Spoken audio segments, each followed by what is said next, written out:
ABP અસ્મિતાનો અહેવાલ ફરી એકવાર સાબિત થયો અસરકારક। ડુમ્મસમાં ઉદ્યોગપતિ દીપક ઇજારદાર વિરુદ્ધ આખરે જાહેરનામા ભંગની ફરિયાદ થઈ। એબીપી અસ્મિતાના અહેવાલ પછી પોલીસે જાહેરનામા ભંગની ફરિયાદ કરી છે।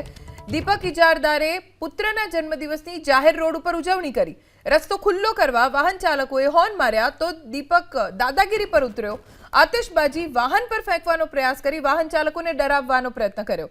દીપક ઇજારદાર પુત્રના જન્મદિવસે જાહેર રોડ પર તમાશો કર્યો હતો। અગાઉ પણ આ વ્યક્તિ વિવાદમાં આવી ચૂકી છે। એકના એક દીકરાની ઉજવણી રૂપે કોઈ સ્થળ ન હોવાથી ઘરની બહાર એક ફટાકડાની લૂમ ફોડવામાં આવી। એ 2 મિનિટનો સવાલ હતો। તો તેમાં ભાઈએ મારી પર ગાડી ચડાવવાનો પ્રયત્ન કર્યો તો મેં બેક સાઈડ લીધું। એને ધમકી રૂપ લાગ્યું તો સદંતર ખોટી વાત છે। મેં જાહેરનામાનો કોઈ ભંગ નથી કર્યો।